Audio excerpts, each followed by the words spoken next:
There has been a major development in a 6 News investigative report about voter fraud allegations in Robstown. 3 people have been indicted in connection with those accusations. Thank you for joining us on this Wednesday. Those indictments took place after the Texas Attorney General's office did an investigation. Now, those indictments were unsealed today over in San Patricio County. 76-year-old Rosita Torres Flores, 46-year-old Robert Gonzalez, and 56-year-old Cynthia K. Gonzalez are named in the 9-count indictment. 6 Investigates first reported about these fraud allegations last year. Now, our report focused on Robert Gonzalez, who was a candidate for the Robstown Utility Board in a December 2016 runoff election. This surveillance video showed Gonzalez helping people vote in that election, which he won. Rosita Torres Flores is accused of using an elderly woman's mail-in ballot without her permission during the November 2016 general election. And Cynthia K. Gonzalez is accused of telling someone how to vote in a May 2016 election and then mailing that ballot.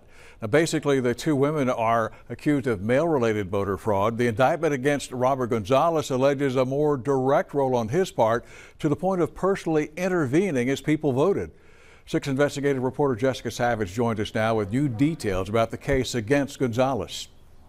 Yeah, Lee, we've showed you video of Gonzalez inside the polls that day, but this indictment spells out in detail what he allegedly did there. It says Gonzalez stood inside the polls as a voter cast a ballot and then announced who that person had voted for. Texas election code defines that as unlawfully divulging a vote, and it's a felony offense.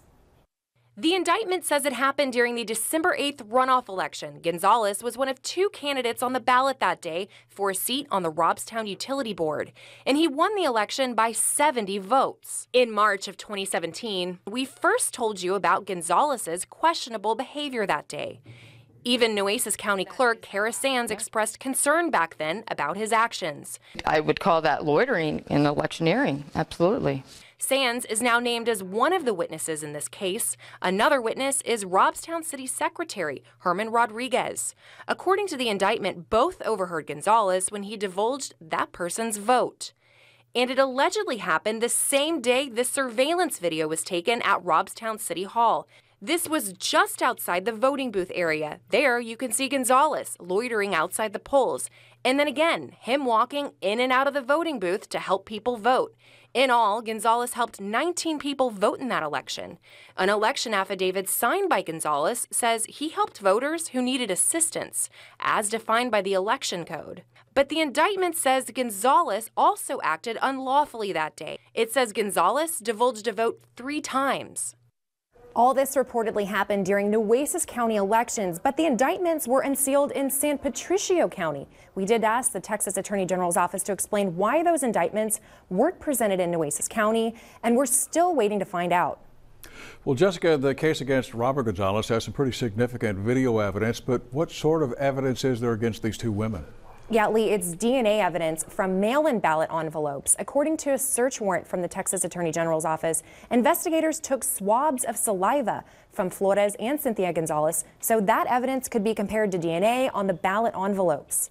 Jessica Savage, 6 Investigates. All right, thank you, ma'am. Now, we've posted copies of the indictments against those 3 people on our website, KrisTV.com. All you have to do is look for this story on our homepage.